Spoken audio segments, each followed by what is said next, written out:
We're recording, and I We're think live on. we are live. Welcome, everyone, to another session of Notorious DMG, in which this week we are playing Zweihander. We've had a 2-week hiatus. Life has come up, sickness has come up, all other crappiness has come up, but we are now back for another session to pick up where we left off.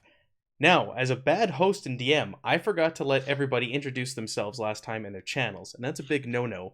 And then I shamed myself on Twitter the next day afterwards. So this week, I'm not going to forget, and I'm going to let these guys introduce themselves, who they are, what they do, the content they produce, so you can go all enjoy it. And while they're doing that, that gives me a chance to change the title of my video. So, let's start at the bottom of Roll20, going left to right. So Seth, you are first. Oh shit. My name is Seth. I'm the Dungeon Master for a podcast called The Monday Nights, where me and my buddies get very drunk and play D&D and record it and put it on the internet, and we're all very narcissistic and we want people to hear it. And that's the entire premise of almost all of the things that are going on with that. I like it. It's good stuff. It's funny. Beautiful. And you are possibly giving away a nude picture of the crew. Oh, Ooh. yeah. Oh, man. It didn't win the Twitter poll, but oh, I'm sorry, my dogs are very loud. We blew past the 750 total listens mark. Yep. A lot faster than I expected to. So basically, once 1,000 people have listened to that stuff in I don't know, a week. We didn't put up an episode this week because I've been working 80 hours. It's been horrible. But yeah, in vaguely at our current pace, 12 to 14 days, we will give out a big set of dice, and probably to the runner-up of the giveaway that we do, a full cast nude in a frame. So tasteful nude. Look forward That to that. sounds like So the first place loser right of the there. giveaway. No, in my personal opinion, that will be the true winner. Yes, that'll be the prize number 1. Thanks. All right, Seth. Sorry, Chuck, I cut you off there. I just remembered the nude. I had to mention. No, that was important and worthwhile. I know that it's also important to Chuck, so Yeah. He really wants to win that nude. Not when I talking posted about that, it. He was the first person to say anything about it. Yeah. All right. So who am I? I am Chuck. I do stuff over on the Defenders of Kobold. If you ask me, I'm their fearless leader. If you ask them, I'm the idiot who talks the most. We play 5th edition. Right now, I'm running a 4th edition game. After that, I think I'm going to force them to play some Dungeon Crawl Classics. It'll be great. Please do. Yeah, I'm looking forward to it. I don't know if they are, but they don't get a choice. So yeah, we stream stuff on Twitch. Just look Defenders of Kobold. I talk a lot on Twitter, do Kobold Defenders. We got a YouTube that I'm very thirsty for more viewers on, so go check that out. Yes, let's help Chuck out get some more viewers. What are you at right now, Chuck? I'm at 40, so that tweet I put out yesterday got me 2 more. Okay, we need to get him 60 subscribers. Is it 60 more, yeah. It's 100 to get that sweet-ass customized URL. So we need to get you 60 more followers, subscribers. Well, We can do that. Subscribe to your goddamn subreddit, so what do you think of that? Oh man, I don't do anything on that subreddit. Yeah, you haven't done anything on that subreddit in 307 days, Chuck. Wow. Yeah, joke's on you, Seth. God, that means we've been streaming for almost a year now, though. That's fancy stuff.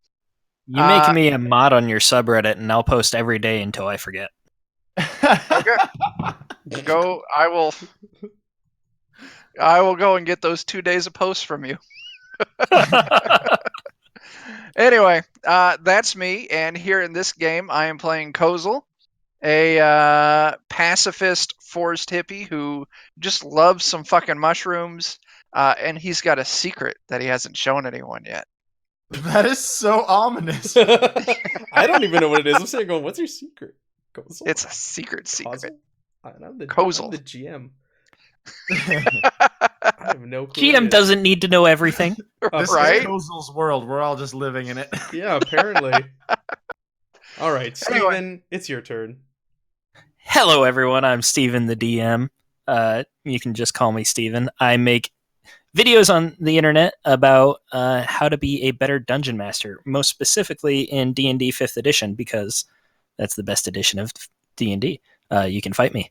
I will be playing Waldo Lannis, the alcoholic halfling, and I am here just to kind of hang out and have fun with you guys. Yeah. Aw. And we love it. And last but certainly not least, Bert. Yeah, I'm that guy. I'm playing Sandow, particularly beautiful looking ogre. Leader of the group, he thinks. It's mostly I his don't feel like wallet we've that's doing the acknowledged leading. often enough that you are literally an ogre. Yes, literally an ogre. I host the Of Steam, Steel, and Murder podcast, which can be found at ofsteamsteelandmurder.simplecast.com, which currently we're playing a multitude of games, including a BX edition of Dungeons & Dragons. We are doing the Dresden Files using Fate Accelerated, and we're doing Pig Smoke, yeah, that's what it's called. A Powered by the Apocalypse game of academic mischief. Yeah, let's call it mischief. And murder. My guys typically murder a lot. Murder hobos. Well, it's Sure not are. of steam, steel, and chilling out. That is He's very not true. wrong. He's not wrong. I do love that you're playing an ogre noble bard, and you're actually the most normal character. Mhm. Exactly. Yeah. This is true. This is true. Everyone just like looks at the three of us and is like, "Fuck that! I'll talk to the well-dressed ogre."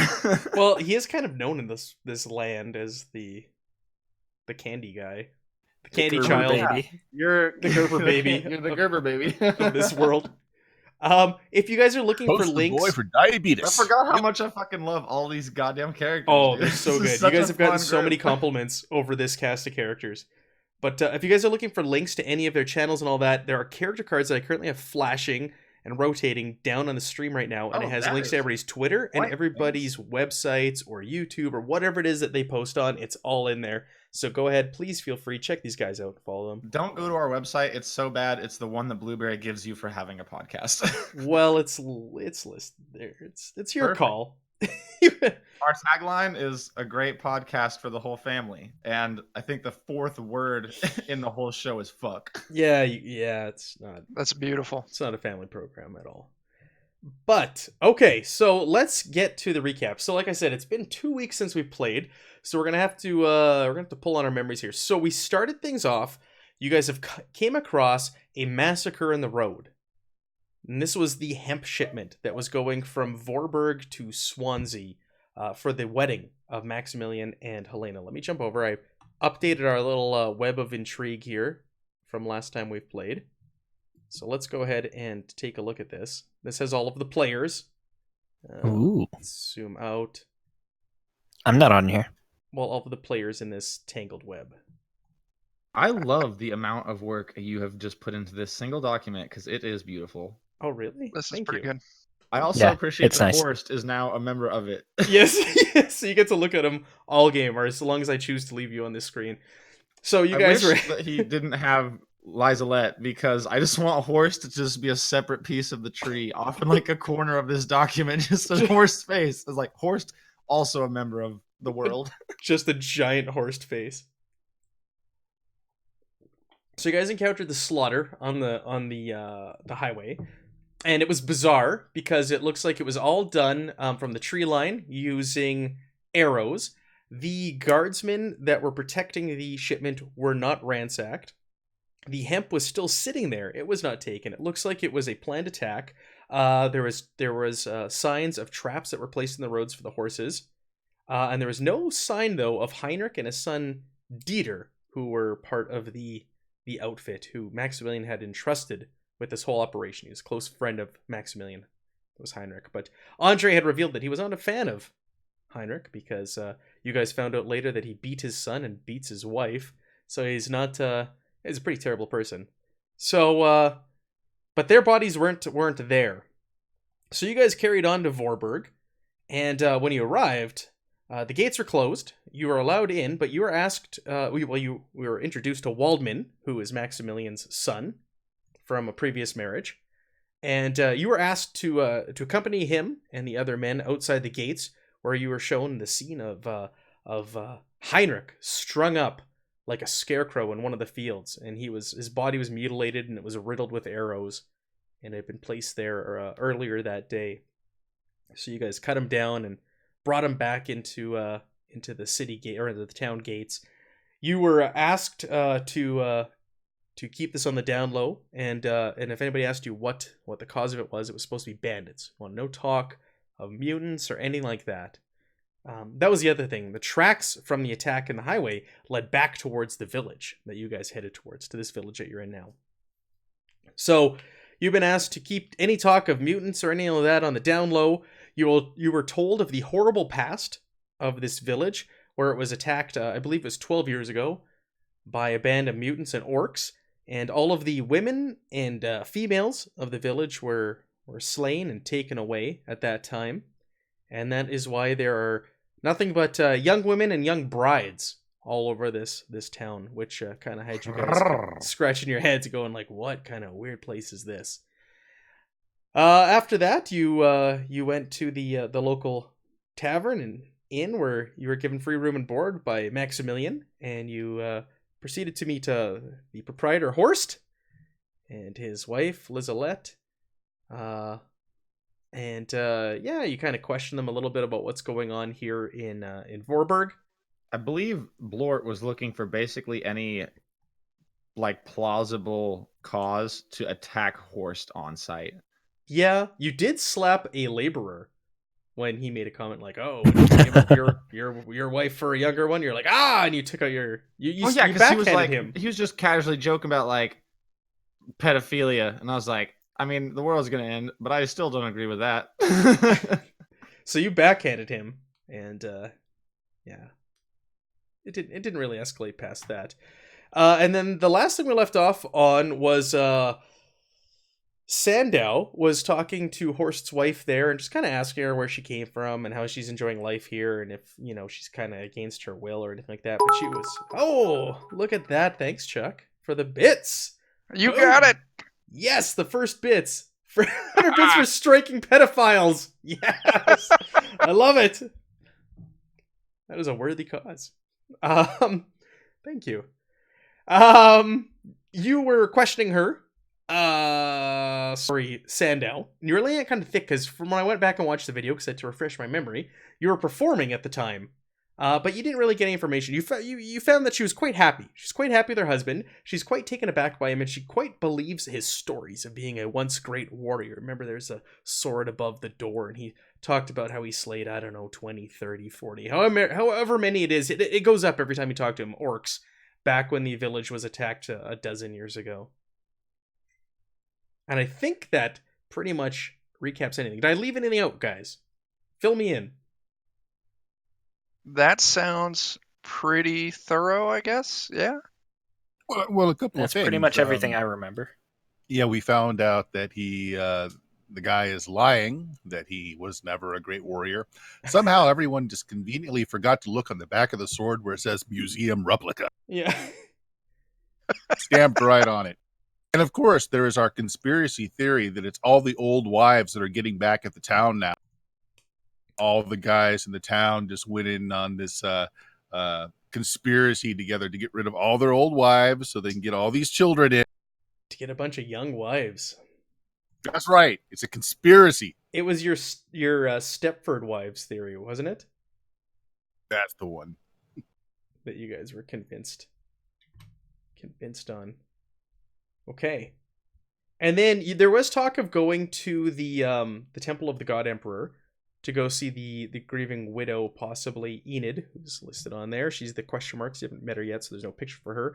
And also, her brother-in-law is the pastor, Pastor Wilhelm.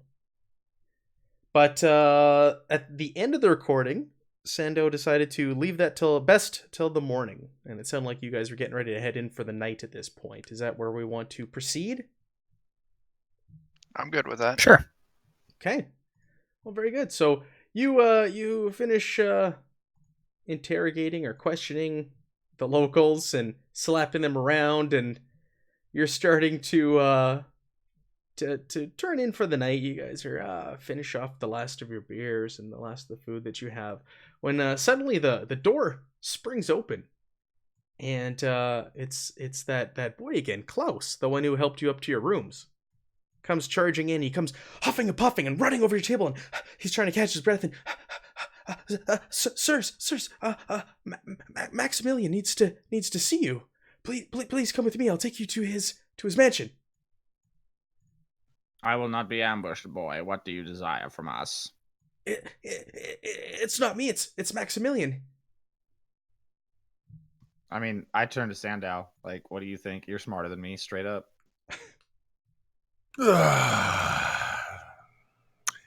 Take a look at the messenger. Obviously, he's out of breath. Does he look frightened?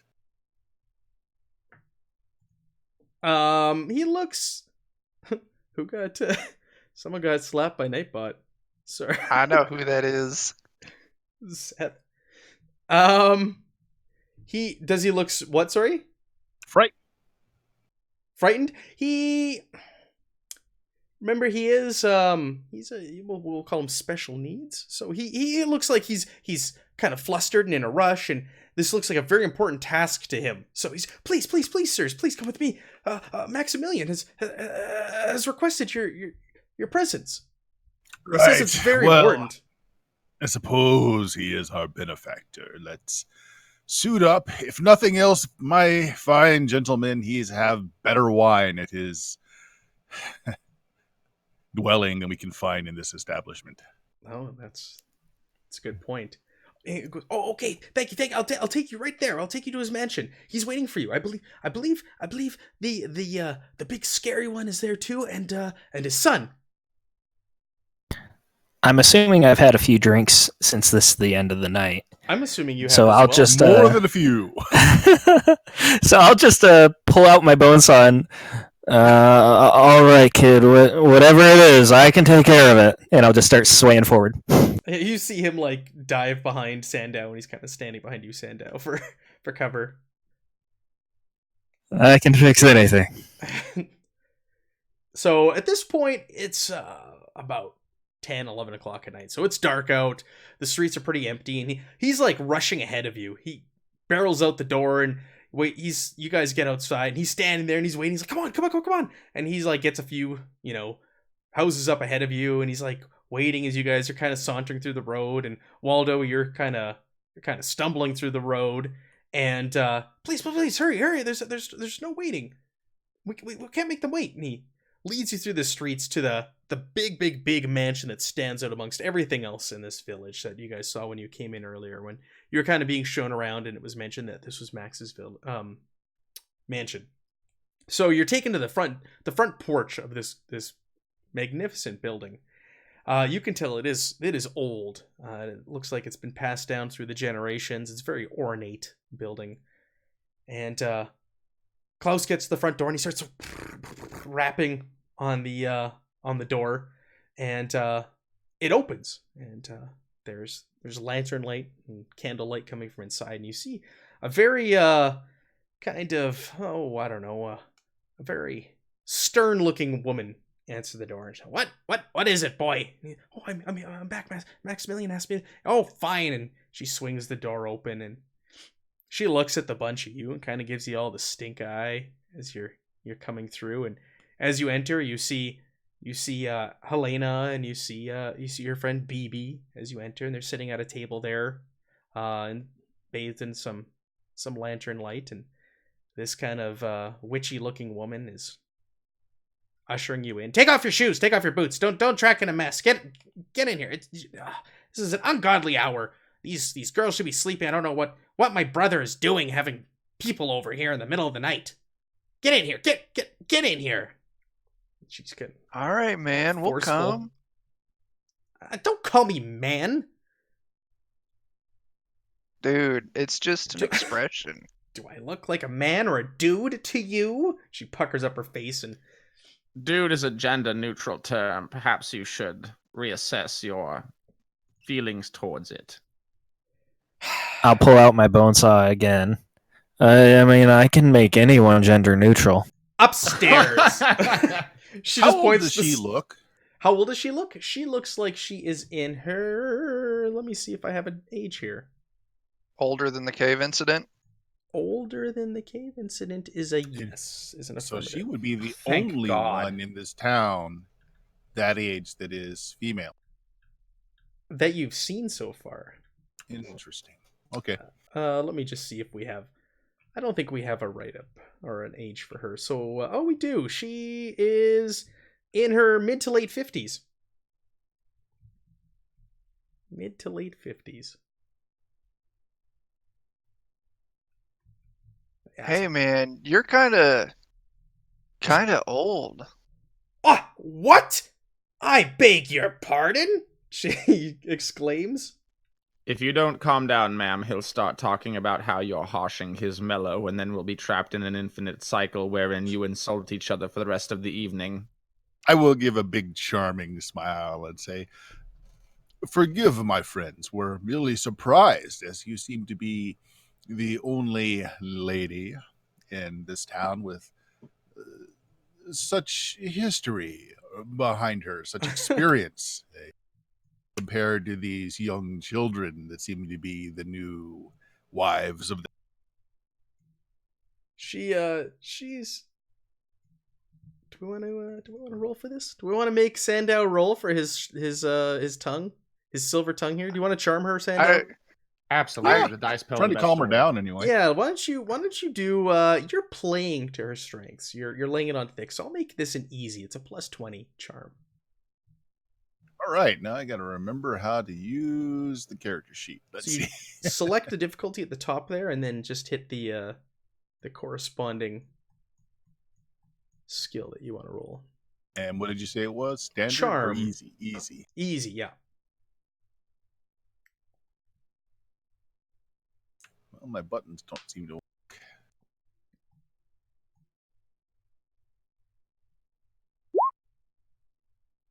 Yeah. Yeah, she goes, oh, she's all taken aback. She looks at the others and, she turns away from the, what is a gentleman like you doing in the presence of this? And she looks at the others, kind of turns up her nose to them. She goes, I was once married off to the priest of the God Emperor in Swansea, the neighboring town. I was not here when the slaughter took place. But I married a desolate, miserly fool who died penniless. So I came back here to live with my brother, my good-for-nothing brother. Marrying these, she turns to Helena, these girls. Can you believe this? Look at that. Look how old she is. This is I truly it's can't disgusting. believe that the people of this hellish town do this. It's disgusting. Agreed. Yeah, man, they're old enough to be my granddaughters. Tell me, Maximilian has summoned us at a late hour. We were about to enter our establishment and to get a bit of rest. What is the problem? What happened? Now recording. Oh, we're now recording. Fancy. That was distracting. Someone turned on Sorry. the recording. That's okay. She goes, I don't know what that. Oh, is that appearing on the stream? Hold on a second. That may have just buggered up all of my overlay. It sure did. I can make him leave. I'm sorry. Make Craig That's go all right. away. Go away, Craig.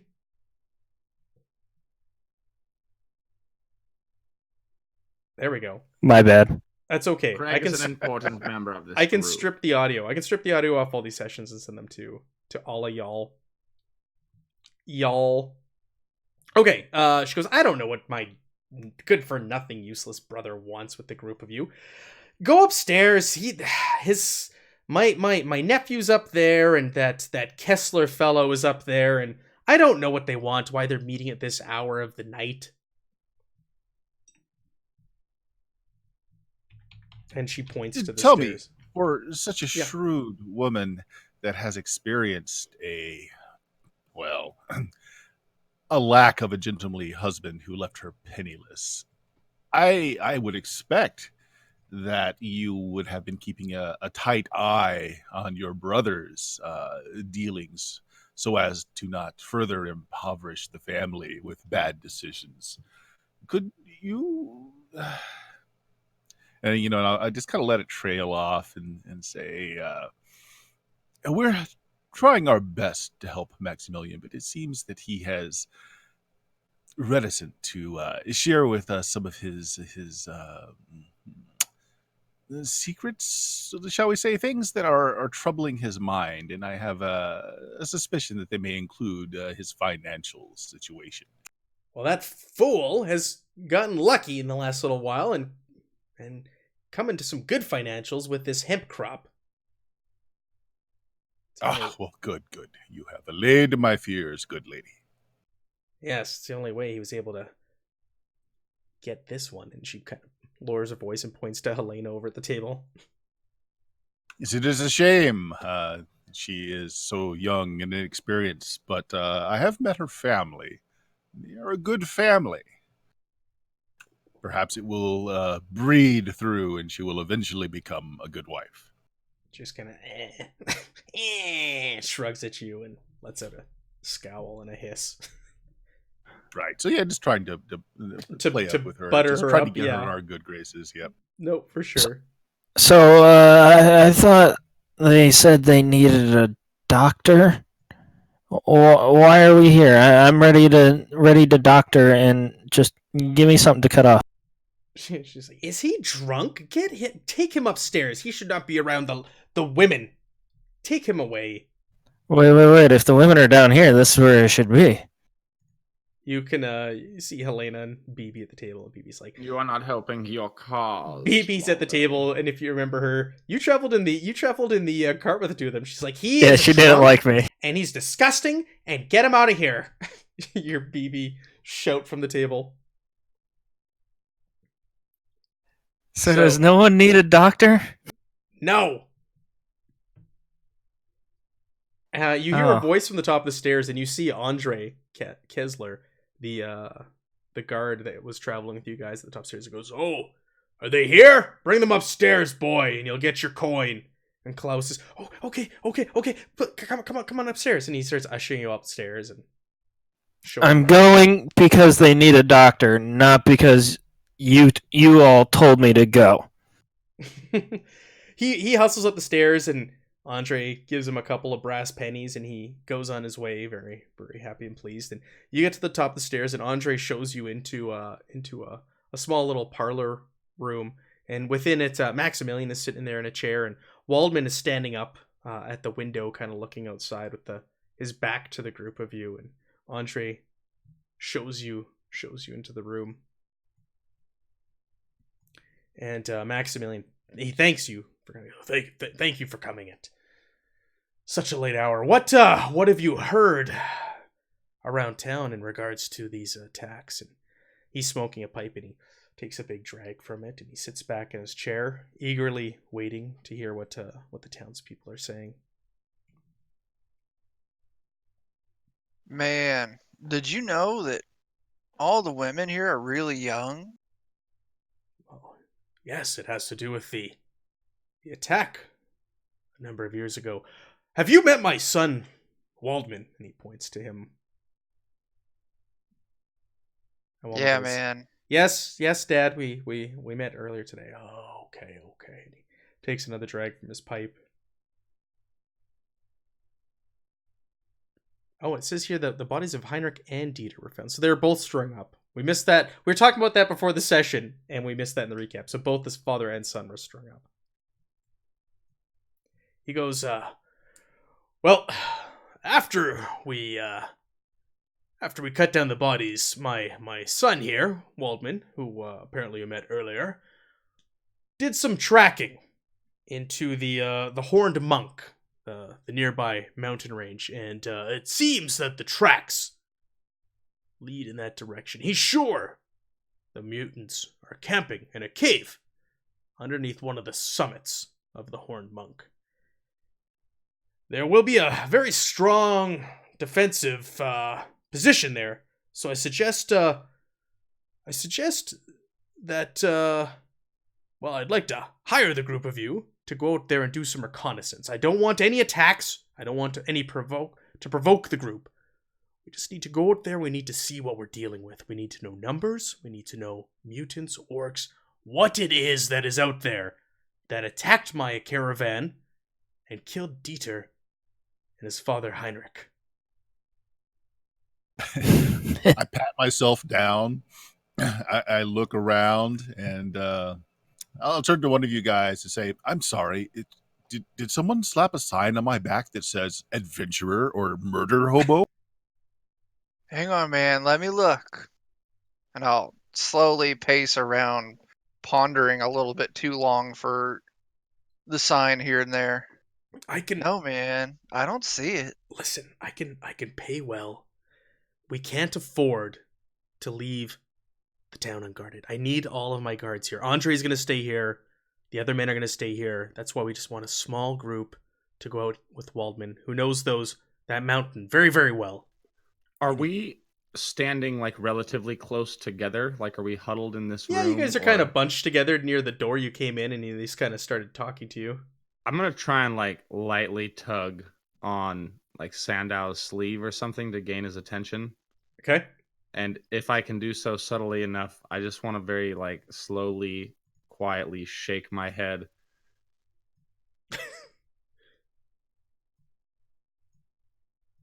I see. Is your village so devoid of able-bodied men that you would hire a group of entertainers to do such work? I'm not saying we're not beyond this task. It's just not really our thing. Well, like I said, we can't really afford the men. If there are numbers as great as we think camping out there on that mountain range, we need to prepare, and I can't afford to send any of my men out. Like I said, I'm not looking for you to attack them, or go after them, or scare them away. We just want to know what is out there. That's all I'm asking of you. You would rather risk our lives than your own. Waldman steps forward with that, and he goes, I know these mountain ranges well. Your life is not at risk. Once we get close to the overlook, I will personally go forward and I will look into it. I just ask for you to accompany me in case there's any trouble along the way. Now, there are some that might call me a pessimist, but I would say that this all seems incredibly dubious. Like, you're just asking your son to follow us to a cliff where assuredly nothing bad will happen. Do you understand how this notion, at least, is coming across to me? You know, I get it. I get it. It seems weird, but think of it this way. All right, and I walk over to Waldman. This is a man named Wald, and I am a man named Wald. So we should do it. Neither of those things are true. I think Your it's a name sign. Is Waldo, and his name is Waldman. Exactly. That's what I'm Alright. saying. Well, regardless of the point you're so eloquently making, I do not trust the situation in any regard. And I just looked to Sandow like, I mean, am I being fucked up? Am I wrong? I looked at Kozel like, is this weird? Am I being dumb? Well, I must say that I am intrigued with what has been going on in this village in its storied past. It would make a very good epic song to relay on our wanderings and our entertainings. Perhaps having some first-hand view of the action might help in the writing. I suppose you wish that the end of your song be the moment when this man's child pushes me off of a ledge and kills me, and then you slay him in my name. You got to admit it, make a good tale. A great finale to your epic. With this, Andre, you see, is starting to get like visibly agitated. He's like, "You fools! This damn village is in danger, and you can't even go out there and do some simple reconnaissance. I told Maximilian not to trust a lot of you. Well, Andre, you're also standing here not doing it just as much as we are. You're just much more red in the face than we are. So, I mean, maybe you village should needs- relax about this whole situation. This village needs a warrior, and that is why I must stay here. Otherwise, I would accompany Waldman. And while this is all going on, why don't you guys go ahead and make me a routine awareness check. Test. A routine. I'm sorry, awareness? Yes, please.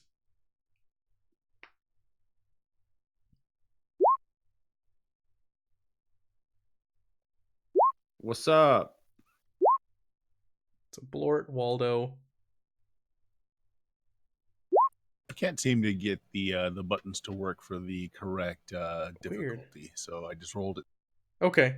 Blort and Waldo, you guys notice, well, like, all of this is going on, and whenever Waldman's speaking, and even now during this exchange, he's sitting there and he's like tinkering the whole time and just kind of playing with the talisman around his neck that you guys noticed last time as well.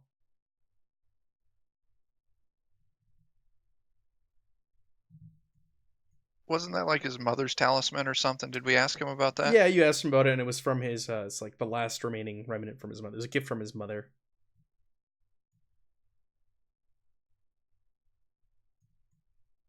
So Andre's getting all worked up and upset with you, Blort. He's shouting. Andre, I at least am willing to go. I just too to would be satisfy willing my to go. curiosity, and yes, for a bit of coin. My companions and myself, however, have drunk heavily this night, not knowing that we would be pressed into such service. No. I would not. I would not ask you to go on this eve. No, you are a guest tonight. You enjoy your stay here. You leave first thing in the morning, though. My son, he will meet you at the inn, and he knows a secret way up the Horned Monk that will lead you there, and hopefully you guys will be able to get some more information for us and come back and tell us what is going on up there in those hills. Hey, man, when you meet us in the morning, you should bring me a flask of lantern oil, man. I will not be meeting you in the morning, but and he turns to Waldman, and Waldman just kind of nods to you. Kozel. Oh, okay. All right. And we will be traveling during the day, he says, kind of bewildered. I turned Yeah. to Kozel. I'm like, would you mind just giving me a brief? Like, you give me a rundown of what you believe is happening here, Kozel. What have you perceived from this situation personally? And explain it to me now.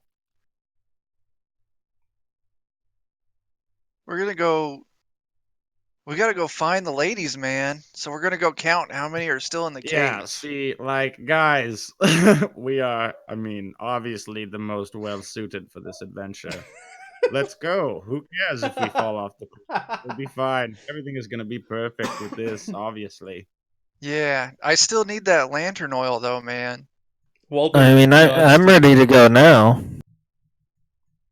I'm awake. Let's do this. But are you sober? Sober as a tree.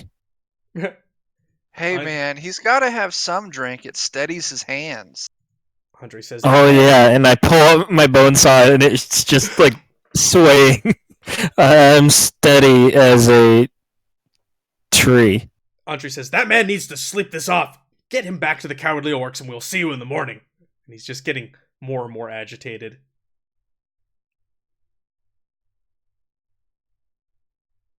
And Maximilian's just sitting in his chair. He goes, okay. Well, Waldman will meet you in the morning. I mean, I guess I could use a nap. And Why let did it- you choose to rouse us from our bed chambers to give us this information as opposed to telling us in the morning when we would be traveling? Andre goes, from what I understand, you were in a sleep. I mean, do you normally hand out your tasks late in the evening? That just seems, I don't know. I don't understand this culture whatsoever. You are all in love with 12-year-olds. Like, what is going on here, truly? We've been discussing our next moves, and we finally came to agreements at this hour. We figured it best to leave first thing in the morning so you can climb the mountain and get to the overlook of where we believe they are staying. It is going to be a half day's travel there and a half day travel back. So you saw that we were all intoxicated and knew that we would be less than at our best in the morning, and decided that would be a perfect time to send us off alone into the woods to face an unknown enemy. All right, Blort. All right, so the point is that this is a man named Wald, and I am a man named I Wald. leave the guy. And that's why they came for us, because we're both men named Wald. Andre interrupts. Get out! And he points to the door and starts like shuffling you out. And Maximilian's just sitting there. Thank you. I can't thank you enough for agreeing to help. My son will meet you in the morning. All right, so who needs me to let some blood? So you're ushered downstairs by Andre, and you guys get to the bottom of the stairs. The women folk are now gone. They're no longer sitting there at the table, and he instructs you to get your. He kicks you out the door with your shoes and boots in your hand. You're out standing. You're kicked out onto the porch, and the door slams and locks behind you. A very grumpy Andre. It's awfully rude, man. I know, right? You guys are like guests here. This is how they treat you. It's If I terrible. had some lantern oil, I'd teach them a thing, man. Watch it burn. What is your obsession with this lantern oil, Kozel? I am quite curious. If you huff it, it gets you this crazy high, and it's actually good as an anesthetic.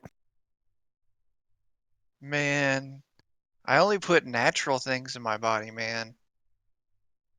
Lantern oil is as natural as lantern oil can be.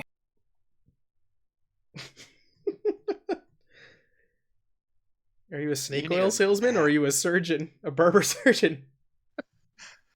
Who made I only use the best medicine, is what I'm saying. Alright, so you guys wander through the streets back to the Cowardly Orcs, the local tavern, named after the slaughter that Horst did here many years ago. And you have your rooms, and you head down for the night. You guys spend the evening, or the night in the Cowardly Orcs. You're woken in the morning by a knock at the door at first light, and you hear the voice of Klaus calling to you. He's here, please, we must not make him wait. And then he scurries on down the stairs. You guys... yeah, it's been a very short night after all of this. So you guys go down... Mornings are best enjoyed by still being awake the night before. Upon going down the stairs, you see Waldman sitting at one of the tables with Andre, and they're breaking breakfast together, breaking bread. And as you guys enter the room, Andre stands up and says a few words into Waldman's ear, and lays a hand on his shoulder and pats his back and leaves the building as you guys make your way down the stairs. Waldman greets you. Oh, thank you for getting up at this ungodly hour. I know it's early, but we must start out. This is going to be a full day's journey there and back. So, why don't we have some delicious hot breakfast, which has been prepared for us? And he kind of puts his arm up and calls out to Klaus, bring them some food and some drink. And you guys are given a fantastically warm meal. If you had lost any peril, I think some of you guys had on your peril track from the night before, that's all been recovered now. So everything's back to full for peril loss. So make sure you note that. While you're sitting Should we be at 0 peril there, then? you should be at 0, yeah. Gotcha. Kozel, he brings up a container and puts it down on the table and goes, "Here's that lamp oil you requested last night." All right, man. I Slides take it. it and I tuck it into Okay. a pocket in my robe. Okay, yeah, he slides it to you. You don't Thanks, man. don't start huffing it or anything. No, man. I'm saving it for later, man. Watch the world burn. So he finishes his breakfast and he waits on the group of you and he says, "Okay, we should head out. We should get going as early as possible. Are you all prepared for a little bit of climbing?"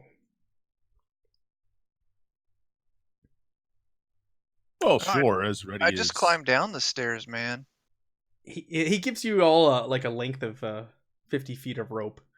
That he has also on the bench next to him at the table, and hands it to all of you. And so, okay, well then let's set out. Wait. What am I supposed to do with this? Well, we're going to be doing some moderate climbing. We are going up a mountain. I'm just going to start rubbing my temples and shaking my head. So with that, you guys, he leads you out of the village. The gates open, and it's like the crack of dawn at this point, and you guys head out into the fields. Wait, we don't get any carriages or horses. No, we have to walk the whole way. And Wallman goes, no, we must be quiet. We can't have horses or carriages. We don't want to alert any attention to ourselves. There haven't been any reports of road wardens noticing activity of mutants or orcs in the nearby area. So that tells us that they must have been traveling through the forest. So we, too, need to be quiet through the forest. Okay, Sandow, you know I would never ask you for anything, ever. But you're a big ogre, and I'm a small halfling, and I'm super tired. So can you just, give me a lift? Carry me.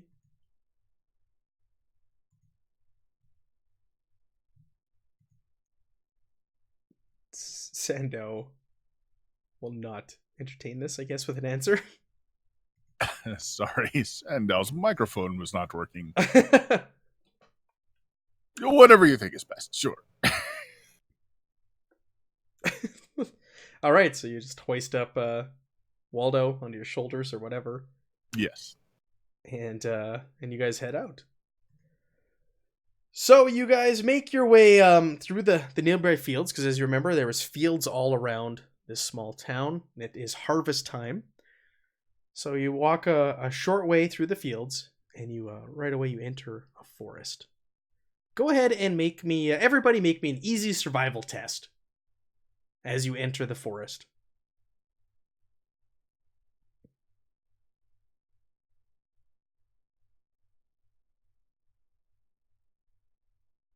Where is survival? Under perception. Oh, skipped right over it. Ooh, look at you. Yeah, that's a crit success. You guys all succeed except for Blurt. So the guys who succeed, it's all right. It's not a major test.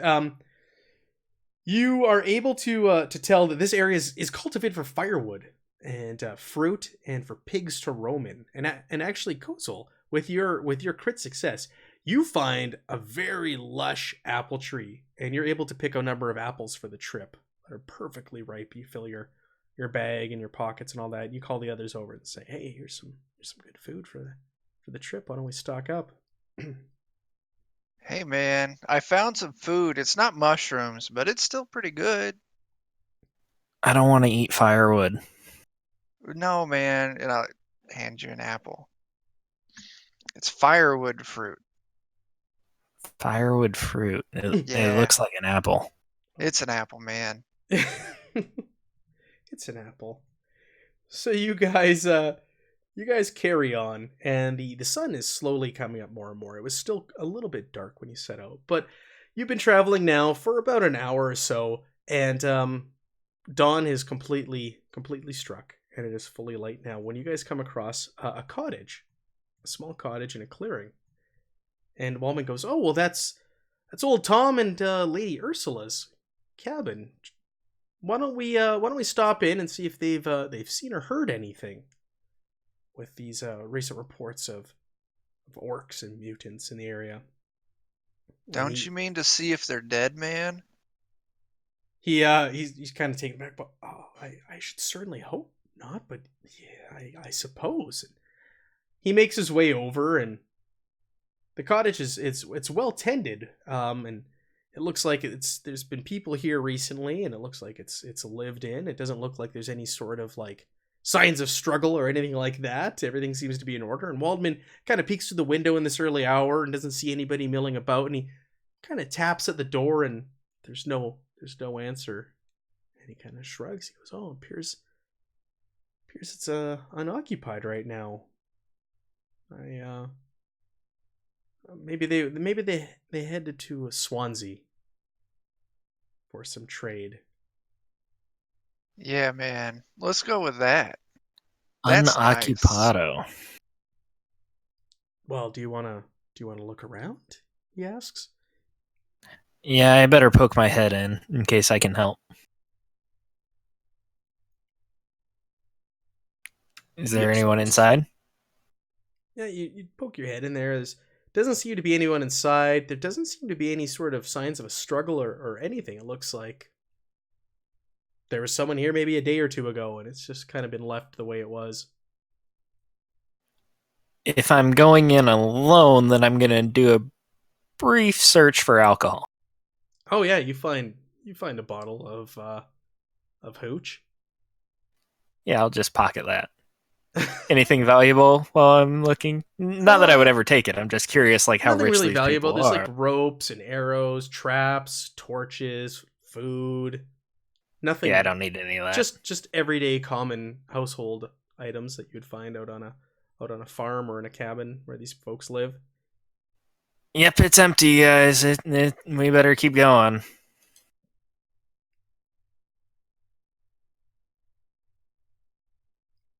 All right, man. Any signs of trouble?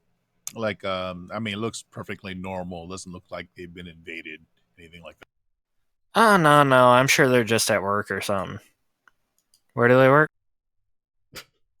Waldman says, "Here. This is their cottage." And Oh, well, then they're probably just on vacation. yes, like I said, they probably made a trip to Swansea. Yeah, man. A Yeah. long vacation.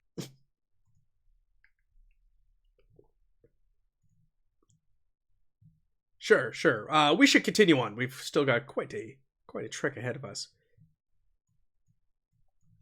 So he continues on through the forest, and you guys are getting closer and closer and closer to this quote unquote mountain range. It's more of a, like I said earlier, a large hill, but it's been dubbed a mountain, and it's known as the Horned Monk because of the almost like bald patch at the top of it, where there's no trees or anything growing. And you guys travel through the day, and it's actually very, very uneventful. And you travel for about half the day, and you guys make your way to the foot of the Horned Monk. So you guys get to the edge of this thing, and you're kind of peeking around. You're following Waldman, and he suddenly disappears on you, and you're unable to locate him. Well, I guess that's that. Time to go home. And and with that, you hear a call from above. He goes, "Hey, shh! I'm up here." And you guys round a corner, and you see a rocky outcrop. And it looks like you can clamber up this little rocky outcrop. It's about 6 yards above. And he goes, up here. This is where we need to go. This is the secret way up here. And he kind of motions you all. Let's up. go. Do you guys have athletics, or I should ask, does anybody not have athletics? Yeah, that's got my number all over it. I don't think I have athletics. Sandow has athletics, I see. Not me. I'd have to have a dot next to it, right? Right. I do not have athletics. Blort, are you an athletic fella? No. So Sandow, you can clamber up this no problem, but without any rolls or anything. But the rest of you are going to have to make a routine athletics test. Could I not dangle a rope and just haul them up like fish? You could do that. Being an ogre, after all. I was hoping you weren't going to ask that. And we could, make them make rolls and lose some peril here. But yes, we could do that. That's yes. That is plausible. Killer DM here. Well, you guys, come on. I can't give you all of the breadcrumbs. I expect we've done this exact maneuver before, but we've had to make a quick getaway from an establishment out of like a second or third story window. Normally we're going down instead of up. Yes. Yeah. Yes. So you guys make your way up, and you're now climbing up the mountain, and there's like little paths. Like this isn't like a sheer, like straight up K2 mountain range. Like this is, like I said, it's a large hill. So you guys are making your way up there, and that first little bit was the worst of the climbing. And now you guys are making your way up, and you guys march for about an hour or so, and Waldman, he signals to you, and he goes, we're almost at the tree line. There's a tree line overlooking the cave that we believe that they're staying at. So we'll be up on the overlook, and it's just beyond the ridge up ahead is where I believe the orcs encampment is.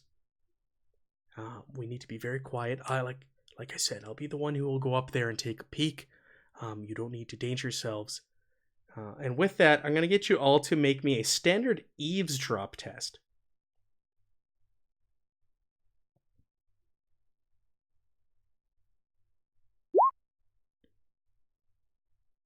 Ouch. Ooh. Oh!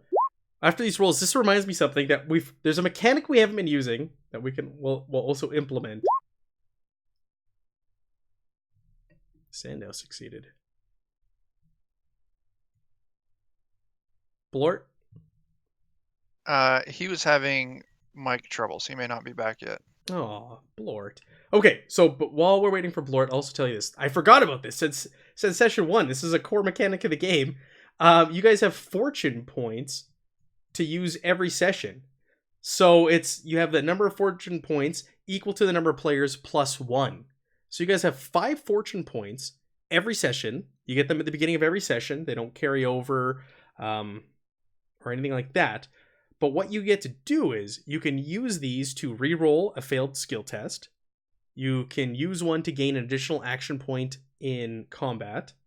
Or you can use one to treat a Chaos or Fury die as a face of 6. And if you remember from the rules, if you roll a 6 on a d6, it explodes and you get to roll again and add it onto the previous total. So you guys have 5 of these fortune points every session, so you can cash them in. Now the thing is, when you cash them in, they then become misfortune points, and I get to use them for my benefit. And then once I use them, they disappear. It's not like Star Wars where it goes back and forth with light side, dark side points. So that's something to keep in mind if you fail a roll in this session, you really want to make it, or if it's really important. You do have these fortune points. You have 5 of them at your disposal. Yeah, I'll use one. You want to drop one here and give me a misfortune? Okay. Yeah, if it's allowed. Yeah. Heck yeah. What's the worst that could happen? Where's my token that I use for fortune, misfortune? I think I had a skull somewhere. I don't see it on the character sheet. No, I'm going through my tokens here and roll 20. The people on stream, you just get to see a long list of things that I'm scrolling through. Yes, go ahead and re-roll. Was this based on hearing? Yes, eavesdrop test. So It's a reroll with no new modifiers, right? correct. Here we go. Oh. I got 1 point better. So copy. You guys can see those tokens too. Yeah. I'll just put those as our fortune points. I'm not gonna make that. I got that crop ear feature. So And there's I'm gonna. and I got 1 misfortune. There we go. Represented on the board. I mean, can I just let it ride and keep going until I pass? You can, but you're gonna spend all of the team's fortune points, and I don't know if they really want you to do that. Hey man, you gotta keep it spicy. I mean, this is why my wife doesn't like me going to Vegas, because I keep going. We'll say I don't know how the group feels, but maybe you've spent your fortune point Group? so far. You know what? For shits and giggles, I'm cool with it. You want to let them roll again? That's majority of people with microphones. There you go. Bert's here too. Hey, I made it. All right, 2 misfortune.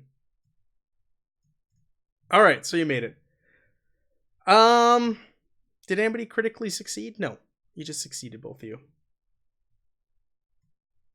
So as Waldman is explaining that there's a tree line up ahead, and on the other side of that tree line is the ledge, or the edge, or the ridge, I should say. The ridge to look down on where they believe the camp is. You hear someone or something behind you in the bush.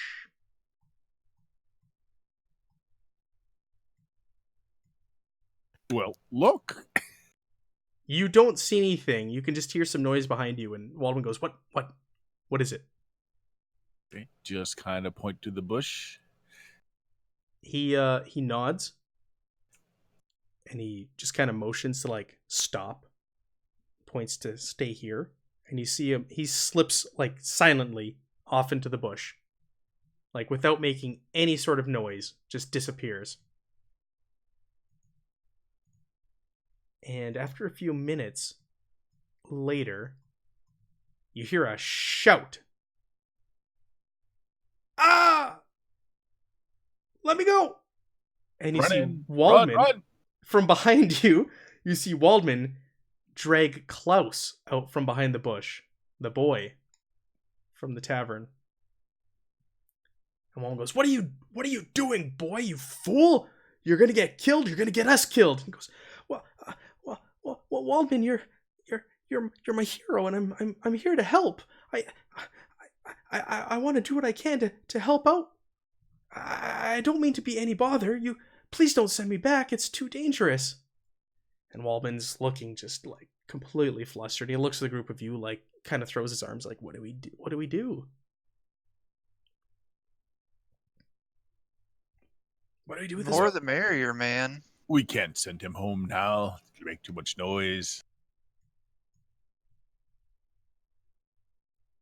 All right. He goes begrudgingly, "All right, fine. Klaus, you stay here. Stay at the back behind all of us. This is dangerous. We're almost at the camp, I believe. All right, we need to go in there up to the tree line. I need you guys to accompany me, and from there, once we get to the ridge, I'll go in ahead of my by myself." You wasted 2 fortune points. Is Blort back? I don't think so. Oh, Blort.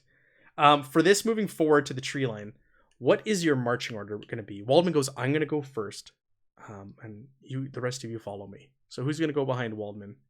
I like Waldman, so I'll follow him. You'll go behind him?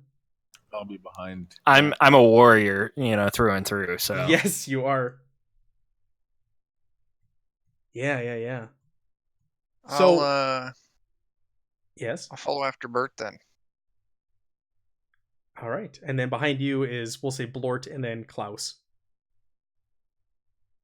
So you guys start making your way up through this clearing towards the tree line, which is right before the ridge. I need you, Waldo, to make me an easy awareness test. On it.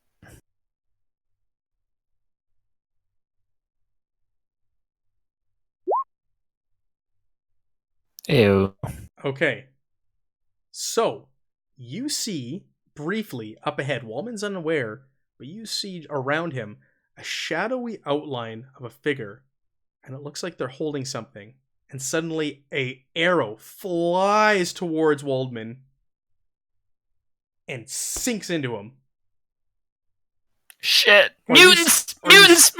You see an arrow flying towards him. What do you have a moment to react. What do you want to do? I'm going to get behind cover because I don't want the arrow to hit me by accident. All right. I mean, I'm a hero, and if I'm not around, I won't be able to save other people. So I have to protect myself first. Yeah. So, do you shout anything? Do you shout mutants? Or do you shout Mutants! So and then I Walden's jump behind cover. mutants, and he dives behind the nearest large rock that he can find in this clearing. And Waldman turns and goes, "Huh?" And this thing sinks, boom, right square into his forehead. And he falls over. Waldman!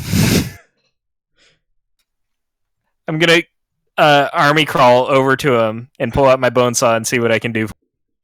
You hear a howl or a wail come from the tree line, and you see a figure break off and start to run towards through the forest area.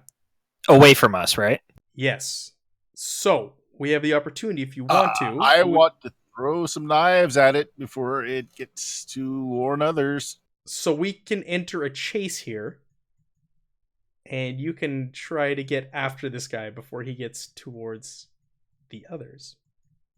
So we didn't do a chase. We almost had a chance for the chase in the first session with the ladies on the shoulders with the cabbages and the bride for the night, but it never ended up playing out. So we'll do a chase scene now. So the way chases work is there's an escapee and a pursuer. In this case, obviously, you're the pursuers, and this thing that fired the arrow and just kind of shot an arrow right into Waldman's forehead is our escapee. So this is going to be a short chase. It's only going to be 3 rounds. And the way it works is you guys are placed below the escapee on the track. There's a chase track. And what you do is you figure out your initiative. We do it in order of initiative. So it's a D10 plus your initiative score on your character sheet. So go ahead and do that now. I don't think I would actually chase. I would try to hang out with Waldman and pull out the arrow. Okay. You hear, as soon as this happens, Klaus screams, "No!" Maybe if I amputate his forehead, it'll save him. I don't know. Maybe. Does anybody want to take chase after this thing? Sandow, did you want to? Yeah, like I said, I'm going to try and take him down before he can warn others. So as soon as I get a shot, I'm throwing some knives at him. Kozel, did you want to chase after this thing? I'll follow Sandow. Maybe not entirely sure of why we're running, but if Sandow runs, I know it's usually a good idea to run. Where is Are your knees up to it? We're gonna find out. Where's the initiative on the sheet? I believe it's on the second tab in the middle. Let me just go to your character sheet here with you. Talents and trappings. Initiative. Oh yeah, 8. So roll a d10 and add 8 to it for Kozel. Kozel. So what are we rolling for here? Initiative? Initiative, yeah. And this is where how fast you're going to be, or who's going to act first in this chase. Right. So what's it based on again? It is, you roll a d10 and add your initiative score onto that. So Sandow's is a 8. So roll a d10 and plus 8.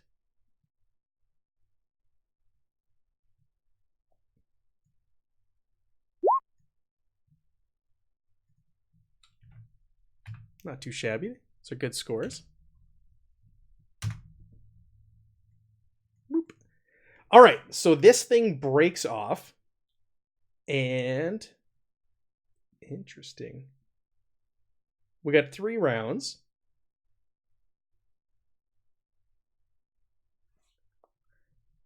So the escapee always rolls first, no matter what, because they have a head start, and you're trying to catch up to them.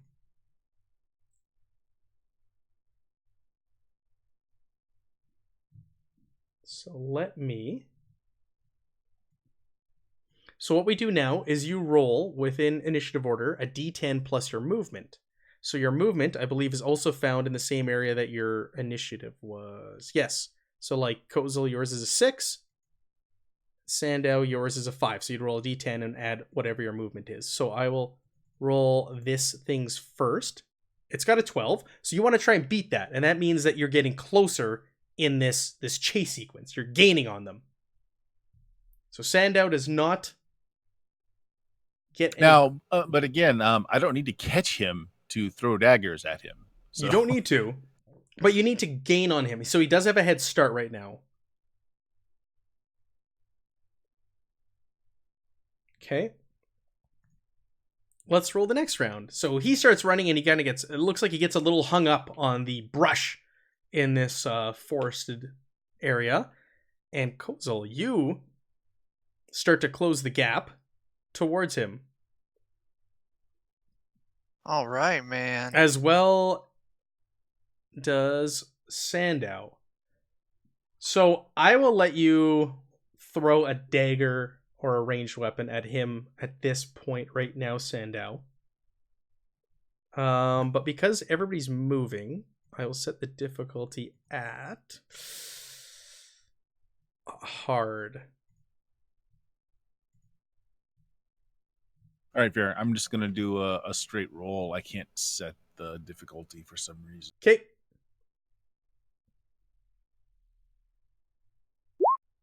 Wow. Whoa. Okay. Damn. You find your mark. You hit. Do you have your throwing dagger or whatever programmed on your character sheet? I think so. Let me see. Can you hit the macro for that? Is that going to work? Otherwise, let me grab my. I think I have the GM screen printed here with all the gear and equipment, and I'll find a dagger on there. Yes, I have it. Okay.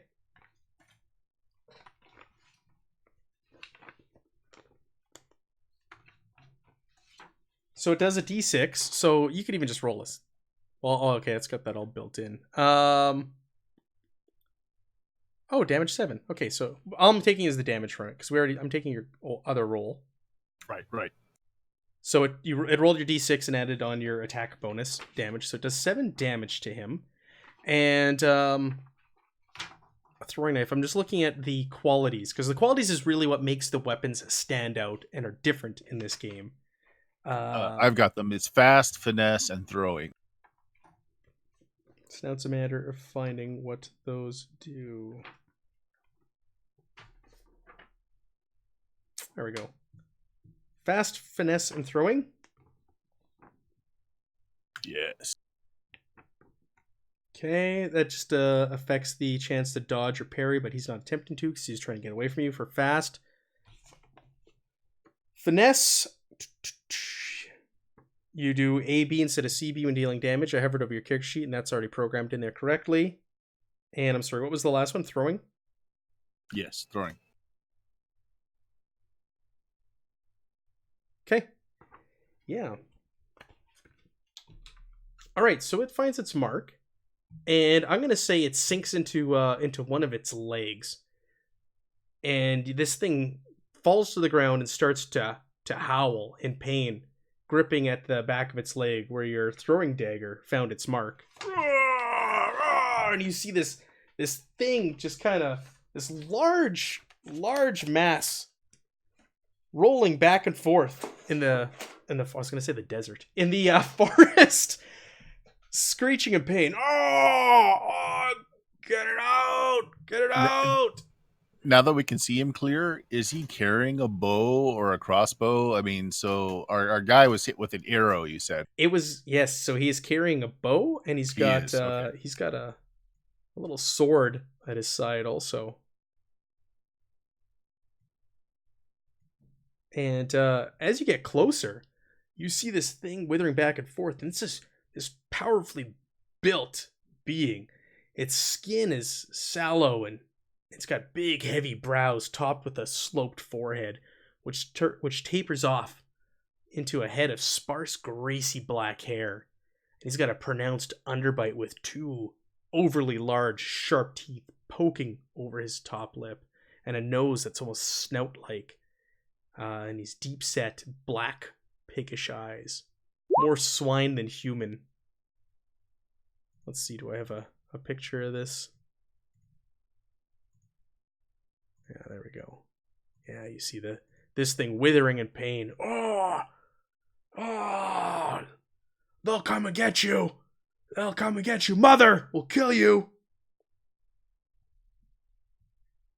Yeah, so we're running to catch up to him and try and get him to shut up. Mm-hmm. Because he's screaming right now.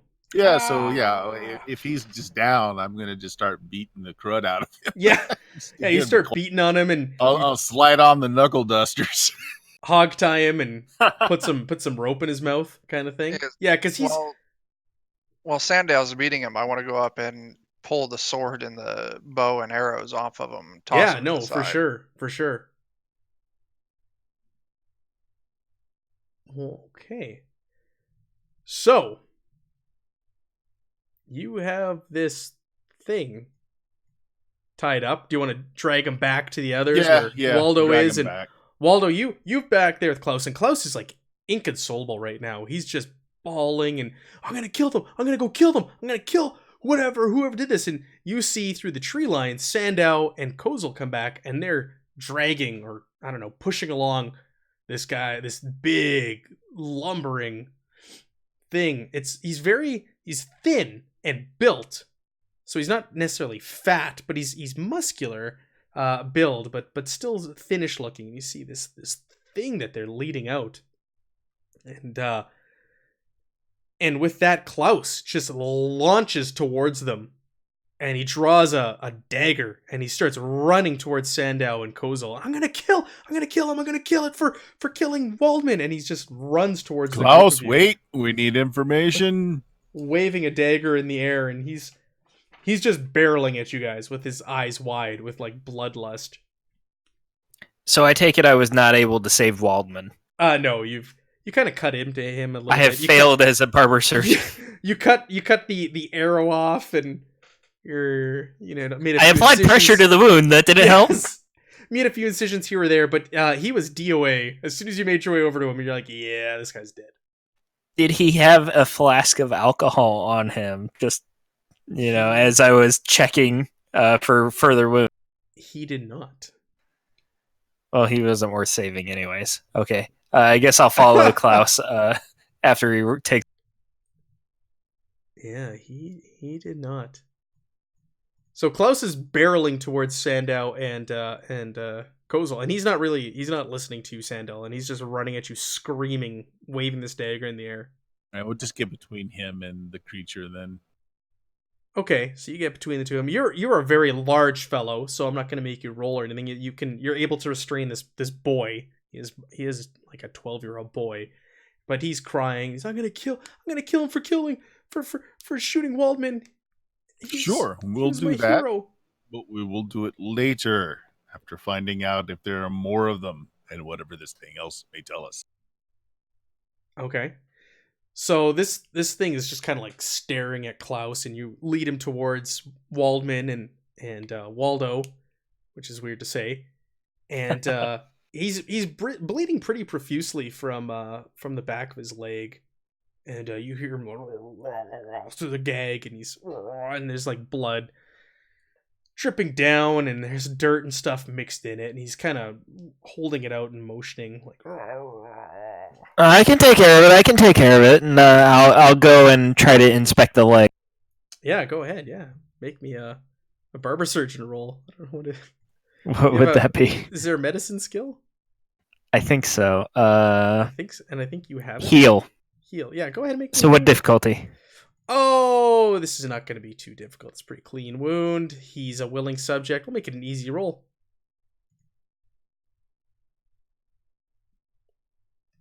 So I do amputate the leg then. Is that the plan? I'll just put. I mean, if it looks like there's any dirt in it, the only way to prevent infection is to amputate.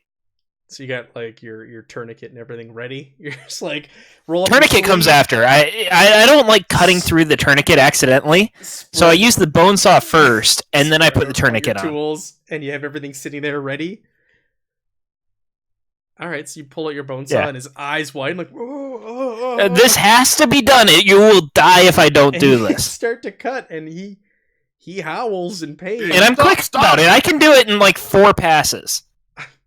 I shove something in his mouth, a branch or something, just to keep him from yelling. Yeah, he's just like moaning in pain and screeching, and when I'm done, I want to make sure that he knows I saved his life.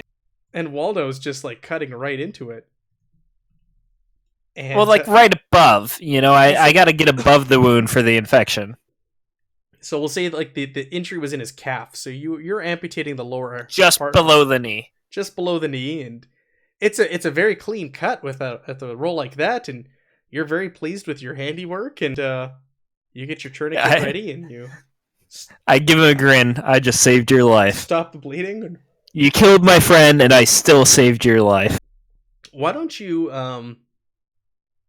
so while you're operating, Waldo, I almost called you Waldman, you notice wrapped around his loincloth, or hanging off his loincloth, is a talisman. Whew, thought you were going a different direction there. Just like the one you saw around Waldman's neck. I'll grab at it. And he puts up even more of a struggle for that. This is payment. Hey, man. That jewelry matches, man. I do think I've seen it before. On the guy with the arrow in his head next to you? Yeah, I'm going to walk back over to Waldman. Where have I seen one of these before? Yeah, you go over to Waldman, you grab the one off his neck, and yeah, they're almost identical. All right, I'm going to take both of them. Okay. Waldman does not put up a fight. I'll go back to the mutant or whatever he is, and what is this? He's gagged. No. Speak clearly. What is this? I just saved your life, and you can't even talk clearly? This is ridiculous. And I'm going to start drinking. I can't put up with this. Hey, man. Maybe we should, take the stuff out of his mouth, man. No, he needs that for the pain. Oh. Yeah, you're right, man. You know what? Give him your lamp oil, and then we can take the gag. No. I'll give him some mushrooms, though, man. No, that'll mess with his head. Yeah, no, I need the lamp oil, man. I can't share any. All right, just take the gag out for a second, and then we'll put it back in for the pain. All right, I'll take the gag out. Take the gag out and question him. All right, so what are these symbols?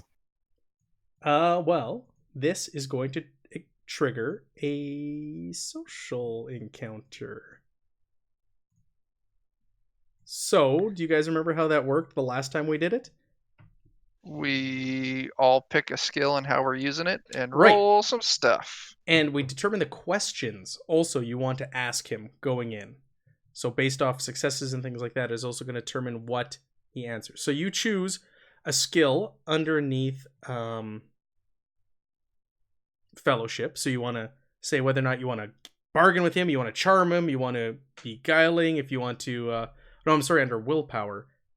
Interrogate, resolve, I guess charm, bargain. Yeah, you have to choose one of those social ones. What if I want to leader him? Leader him? No. All right, we'll go charm then. What difficulty? It will be. So what's your social status? Lowborn. Yeah, except for Sandow, we're all lowborn. I did just save his life though, so I feel like that should bump me up one.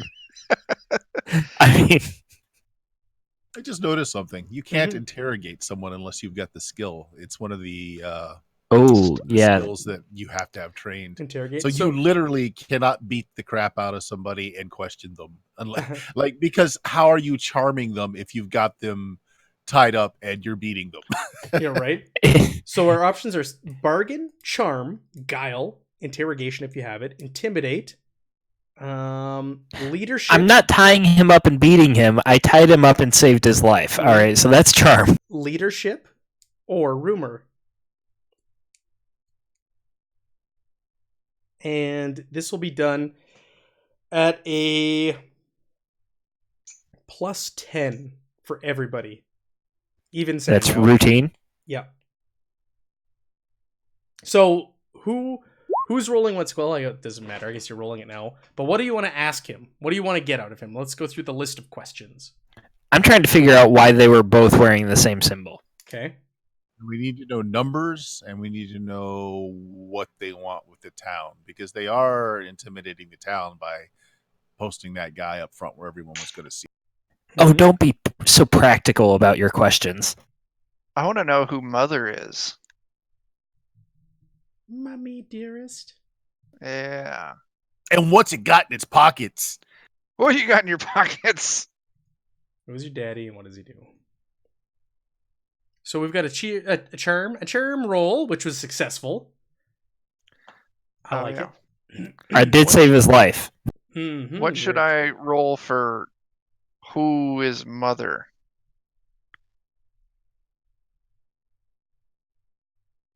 Well, it depends on how you're asking. That is like, hey man, like I've heard of mother before, but I need to know if wanna we're spend a talking about fortune? the same mother, man. Is he talking about your mom? You talking about my Ooh. mom, man? Do either of you want to spend a fortune point? Do it. Actually, I will make that roll if he's of a lower social class. He is of a lower It's actually- social class. Yep.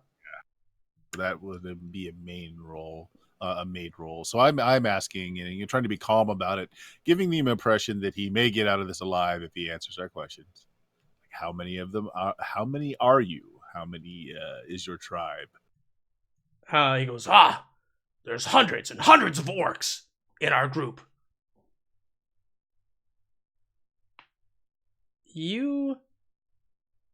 I'll say that you can go ahead and make me a,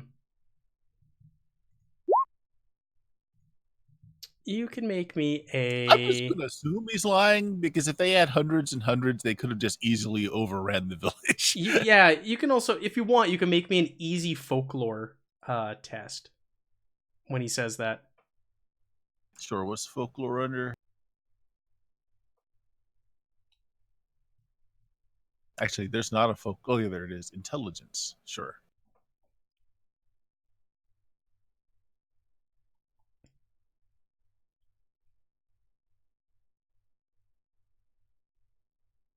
Yeah, Okay. I make it. Yeah, you make it. So you have heard that orcs, it's unusual for them to use numbers beyond 1 or 2 or loads and loads and loads and loads.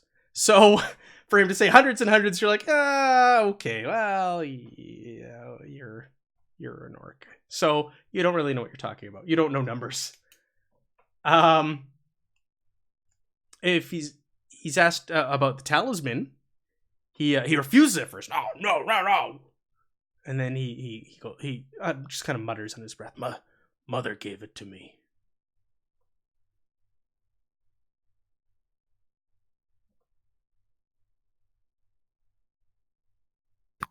But what is it? What is the symbol?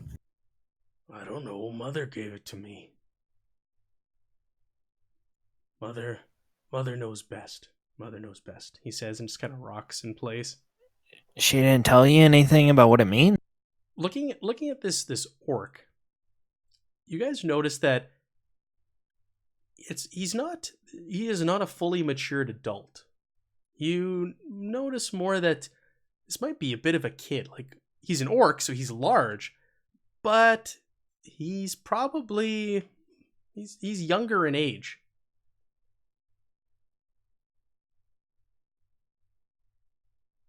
All right. Look, I just saved your life. All right, you would have died. That infection would have spread. You would have had no chance. Just tell me what the symbol means. Yeah, I don't know. Mother gave it to me. Mother knows best. And she didn't tell you what the symbol means. No, she gave it to me at birth. Hey man, You don't have an image of what the symbol actually looks like, do you? I don't. I had described it in the first session. Let me see here. Waldman's talisman is of copper and silver wire intertwined to form a crude figure, and that's it. So it's nothing fancy. This isn't like forged. Okay. Intertwined. Where did Waldman get it? It was a gift from his mother. Okay.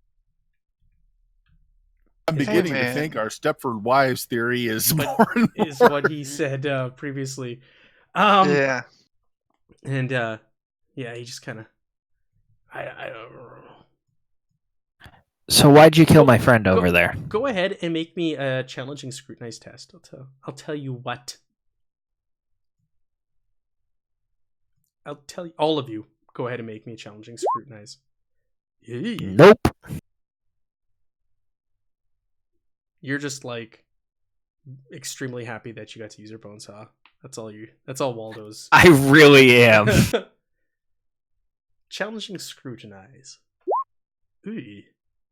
Ooh. I would have used it on Waldman's forehead if I couldn't use it on this guy. Oh, match. Oh, it's a critical fail. Oh. Well, Oh no. we do have some fortune points, and we've got 20 minutes left in the session. So- Yeah, might as well. I'll burn one. Yeah, I will too. To get what is a reroll? Yeah, give yourself a reroll. There you go. Ooh. Well, Kozel just made it. Kozel, you Failed again. and yeah, you look between Waldman and you look between this thing, and you're like,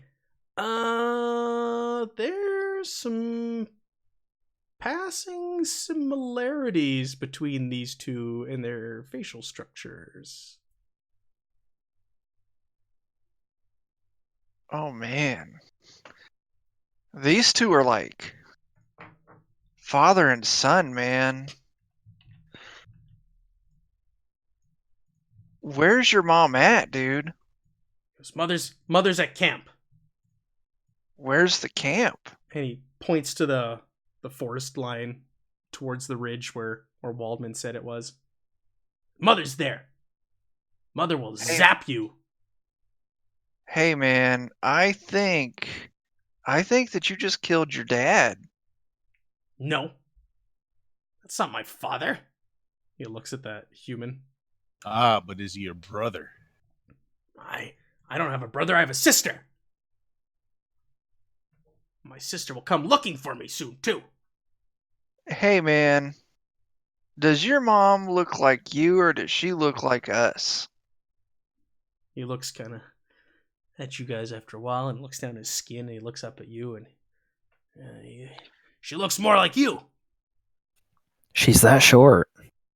Well, I guess just to you,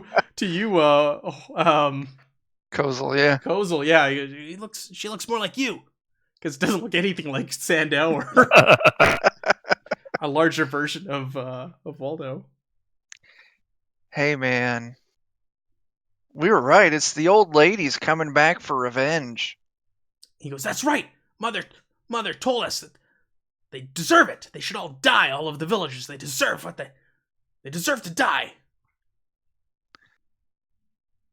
All right, man. Case closed. Let's go home. Wait, they deserve to die. I just saved your life, and I came from that village. Well, What else did Mother tell you? Why do they deserve to die? Mother didn't say why we came to the village.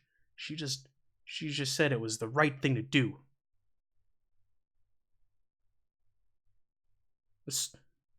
And when those stupid orcs, when they eat Mother's stew, they do what she says. Oh, so she's a good cook. Yeah, those are stupid orcs. But you're not a stupid orc. No, I'm not. He gets all offended. I'm not an orc.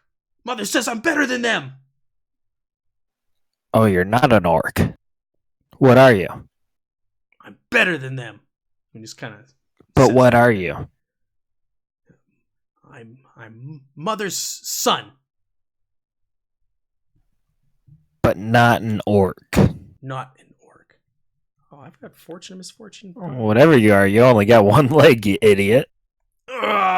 He screams at you. I'll kill you. I'll kill you. Yeah, come catch me. And I take a couple steps away.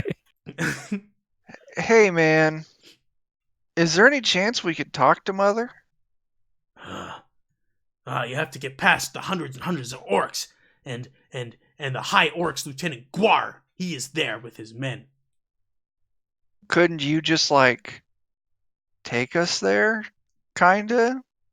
They will not welcome men into camp. They will kill you on sight.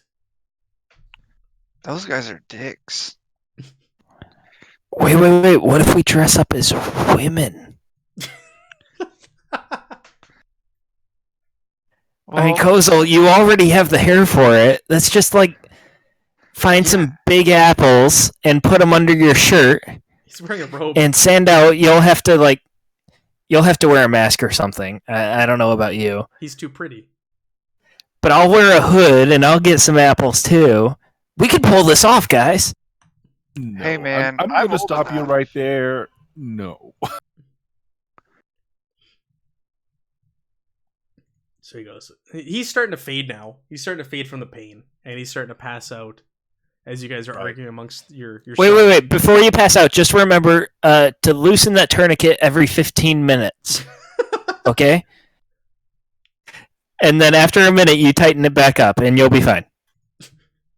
He passes out from the pain. I hope he remembers that, otherwise he's going to die.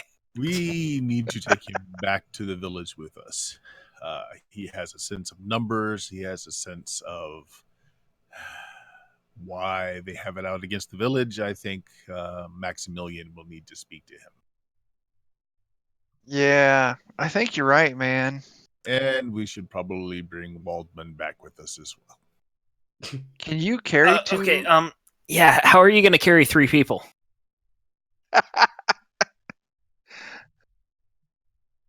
Waldman isn't a large man. Surely you guys can manage Waldman. You've got Klaus, he's like, we should kill this thing. Don't bring it back alive. Kill it. Just think what Maximilian will do to it, young man. Waldman is Maximilian's son, right? Or was. Waldman was, yes. According to Right. the little chart up there, yes. He is his son. Or was his son, yes. Right. Yeah. There was talk of he had a daughter at the time of the disappearance and a wife.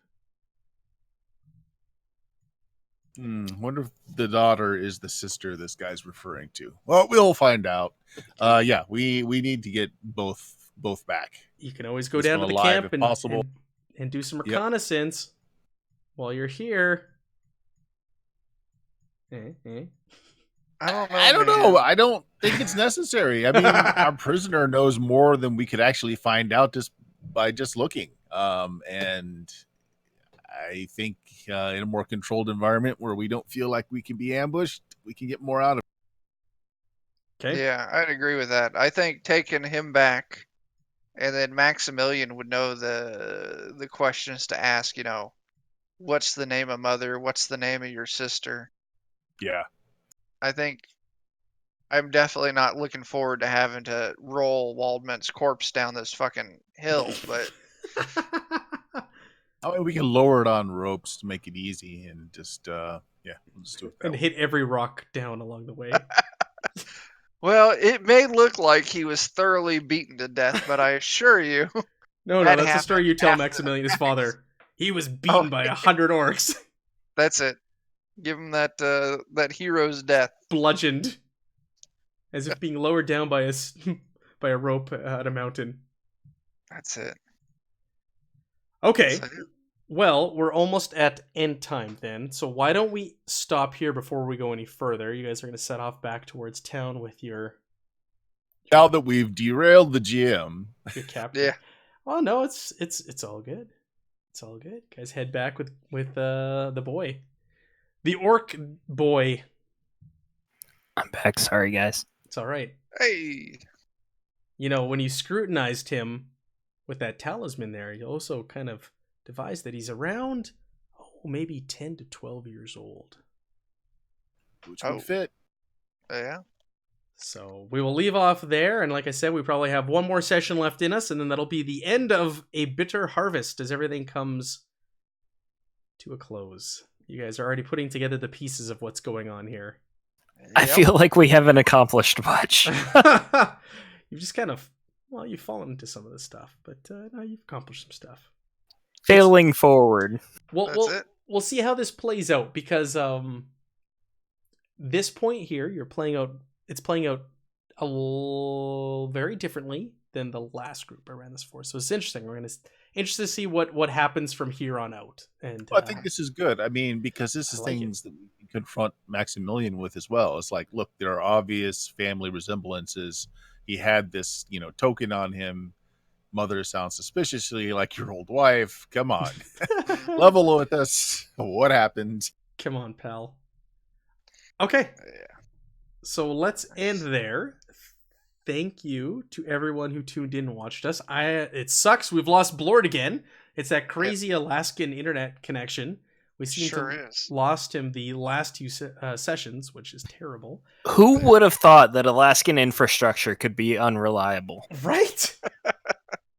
A moose just. Of course, you're Canadian, so you're not that far away. Oh, come on now. Do you know how far away Alaska is? You have no clue. You're practically Right on next the door, US right? border. Your neighbors. It's fine. Yeah. Our neighbors. We're According also- to my public education, it's right next door. We're also neighbors with you guys right next door to Yep. the lower 48. Yep. So take that how you will. Okay. But with that, we'll say goodnight. Thank you, everyone. We'll be back next week. That will most likely be the end of this. And this Saturday, I don't know if we're streaming or what we're doing. Bert's going to start some Delta Green for us. We're going to do some character creation. It's more of a session 0 rather than an actual play session. So that may be streamed on Chuck's channel, my channel. It may not be streamed on either, and just uploaded at a later time on one of our YouTubes and on the podcast channels. It sounds like it will be a 1970s blast. Delta Green. Yeah, Delta Green. So that'll be awesome. So tune in for that. And yeah, watch Twitter for announcements on whether or not we're going to be streaming that. Otherwise, it'll be on one of our channels. But thank you, everybody who tuned in and watched us play. As always, appreciate it. And we'll be back again next week for the finale of Zweihander, A Bitter Harvest.